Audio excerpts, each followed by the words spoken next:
বনগাঁয়ে অনুষ্ঠিত হলো coaching camp athletics championship. এসিএবির উদ্যোগে বনগাঁর রুরাল অ্যাথলেটিক্স ডেভেলপমেন্ট একাডেমির সহযোগিতায় কোচিং ক্যাম্প অ্যাথলেটিক্স চ্যাম্পিয়নশিপ প্রতিযোগিতা অনুষ্ঠিত হলো উত্তর চব্বিশ পরগনার বনগাঁ স্টেডিয়ামে। রবিবার জাতীয় পতাকা উত্তোলনের মাধ্যমে প্রতিযোগিতার উদ্বোধন করেন বনগাঁ উত্তরের বিধায়ক তথা খাদ্যমন্ত্রী অশোক কীর্তানিয়া। সারা রাজ্য থেকে প্রায় 270 জন প্রতিযোগিতায় অংশগ্রহণ করেন। উদ্যোক্তাদের পক্ষ থেকে জানানো হয়েছে, ছেলেদের 5টা এবং মেয়েদের 5টা বিভাগে মোট 16টা ইভেন্টে প্রতিযোগিতা হয়। প্রথম স্থান থেকে পঞ্চম স্থান অধিকারী সফল প্রতিযোগীদের নগদ টাকা দিয়ে পুরস্কৃত করা হয়েছে। এদিনের এই প্রতিযোগিতায় প্রধান অতিথি হিসেবে উপস্থিত ছিলেন খাদ্যমন্ত্রী অশোক কীর্তানিয়া। সফল প্রতিযোগীদের হাতেই পুরস্কার তুলে দেন মন্ত্রী। তিনি বলেন, 15 বছরের রাজনীতিকরণ করে আমাদের রাজ্যের ক্রীড়া জগৎকে ধ্বংস করা হয়েছে। আমাদের একটাই লক্ষ্য, সমাজের প্রতিটা ক্ষেত্রে সবাইকে এগিয়ে নিয়ে যেতে হবে। এসিএবির সহ সভাপতি ইসমাইল সর্দার বলেন, বাংলার প্রত্যেকটা গ্রামে গঞ্জে খেলাধুলা ছড়িয়ে দেওয়াই আমাদের মূল উদ্দেশ্য। তরুণ প্রজন্মকে মোবাইল থেকে দূরে সরিয়ে রাখার জন্য বেশি বেশি করে খেলাধুলার সুযোগ করে দেওয়া উচিত। আমরা সেই লক্ষ্যে এগিয়েছি। এসিএবির সম্পাদক দেব নারায়ণ মজুমদার বলেন, প্রত্যেক বছর রাজ্য অ্যাথলেটিক্স প্রতিযোগিতার আগে আমাদের কোচিং অ্যাথলেটিক্স প্রতিযোগিতার আয়োজন করা হয়। এভাবে যদি গ্রামে গঞ্জের কোচিং ইউনিটগুলি আমাদের সহযোগিতা করে, তাহলে অ্যাসোসিয়েশন কোচিং অফ বেঙ্গল এগোবেই। তার সাথে সাথে পশ্চিমবাংলার যে নতুন ছেলে মেয়ে উঠে আসবে, তাদের রাজ্য প্রতিযোগিতায়, ইন্টারস্টেট প্রতিযোগিতায় বাংলার মান উজ্জ্বল করবে। পশ্চিমবঙ্গের ক্রীড়া জগৎকে ধ্বংস করা হয়েছে রাজনৈতিকরণ করে।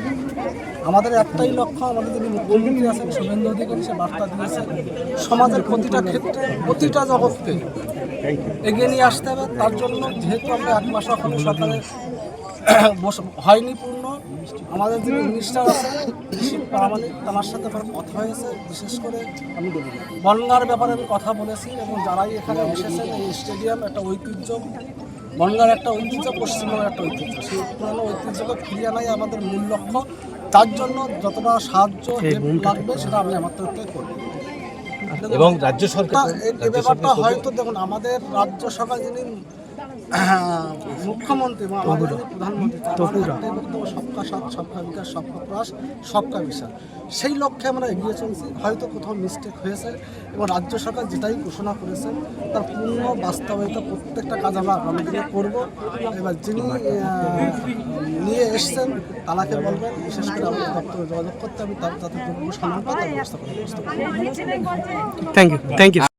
যেখানে যে হচ্ছে কোচিং ক্যাম্প অ্যাথলেটিক্স মিট হচ্ছে, এটা উদ্যোক্তা হচ্ছে কিন্তু রাডা, আর হচ্ছে এসিএবি হচ্ছে রাডাকে পরিচালনা করছে। তা আজকে এই দেখা যাচ্ছে অল্প সময়ের মধ্যে একটা বড় মিট করেছে, তার জন্যে হচ্ছে রাডাকে অনেক ধন্যবাদ। দ্বিতীয় কথা হচ্ছে, আমাদের এসিএবির একটাই উদ্দেশ্য যে বাংলার প্রত্যেকটা গ্রামে গঞ্জে ঘুরে বাংলার গ্রামে গঞ্জে খেলাধুলো ছড়িয়ে দেওয়ার হচ্ছে আমাদের মূলত উদ্দেশ্য। কারণ আমরা এসিএবিরা বিশ্বাস করি যে খেলাধুলো এমন একটা জিনিস, খেলাধুলোর করলে মানসিক হচ্ছে বিকাশ ঘটে। মানসিক বিকাশ, যে সমস্ত যারা খেলার মধ্যে থাকে, মানসিক বিকাশ ঘটলে তারা তাদের নিজের ভালো মন্দ বুঝতে পারে।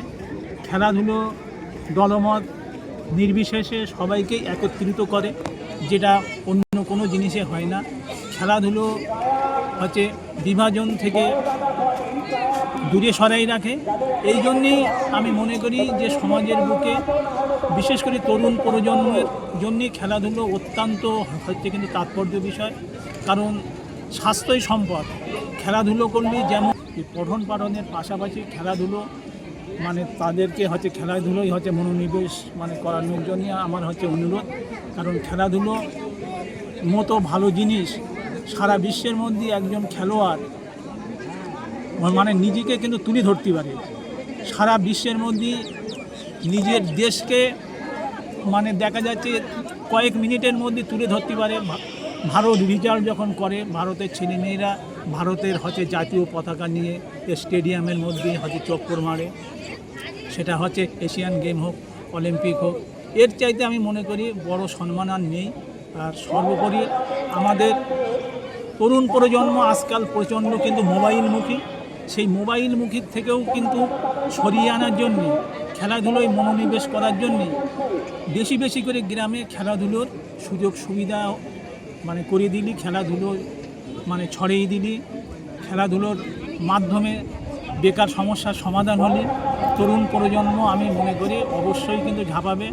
আমাদের মাননীয় ক্রীড়ামন্ত্রী নিশীথবাবু যে ঘোষণাটা করেছে সেটা যদি বাস্তব, আর আমাদের স্বামীজিও একসময় বলে গিয়েছে সারাদিন গীতা পাঠ করার চেয়ে ফুটবলে গিয়ে লাথি মারা লাভ আছে।